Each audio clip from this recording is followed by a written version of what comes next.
Good evening, or morning or afternoon, whatever your time is. Happens to be evening for me. I got some requests lately for how I use my heart rate monitor in my streams, and I thought I would put together a good video on it. I found some guides and some videos that I used to set it up initially, and I caught some snags in getting it set up exactly how I wanted it set up. So hopefully I can answer some of those questions. This should be pretty quick and simple. So let's go ahead and bring up, this is the monitor that I'm using. It connects through USB, and it is battery powered. That's one downside. It's kind of ridiculous in my opinion that it doesn't get power over USB. Maybe there's one that does, but this just happens to be the one that I'm using. I'm not sponsored by this. I just happen to pick this one. So if you find one that works better for you, that's good. But this one's pretty cheap, easy way to test and see if you like it. Maybe you can upgrade to a more expensive option, but I'm still using this one.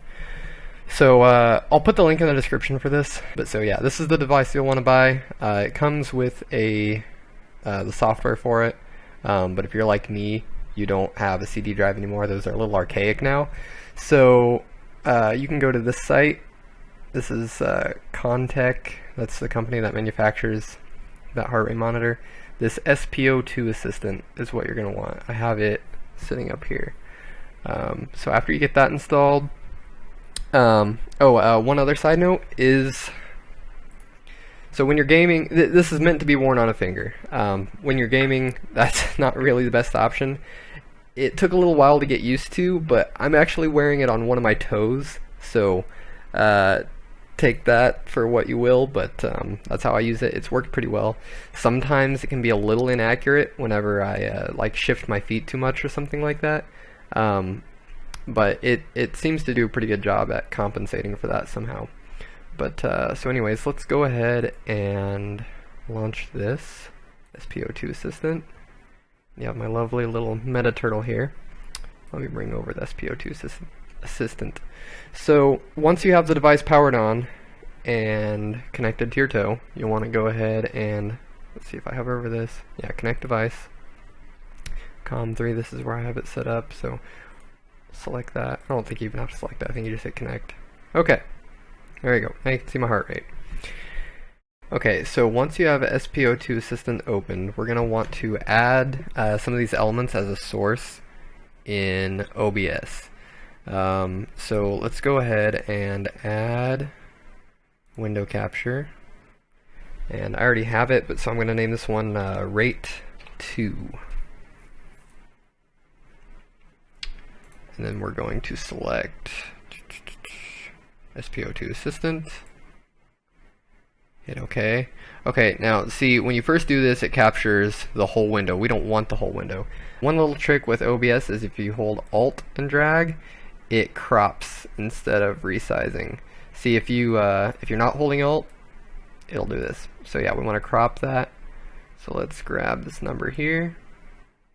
Okay, so now you have this element, but you really don't want that black background. You want it to have no background so it doesn't cover as much on your stream.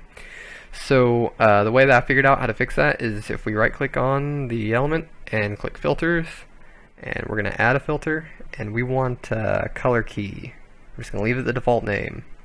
So this color key type, basically what we're doing is we're going to be choosing a color that we want to filter out of our element. So we're going to hit custom color, select color, and black, since we have the black background. So it turned kind of gray here, but if you notice, now the black background is gone here. So just so you can see that, let's go ahead and let's toggle that back here again.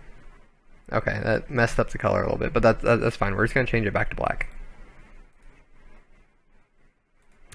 And that's basically it for that. You do the exact same thing for the heart, and for BPM you could add, don't know what this is called, but you could add that if you wanted. Okay, I think that's all you need to know. It's pretty straightforward and pretty simple.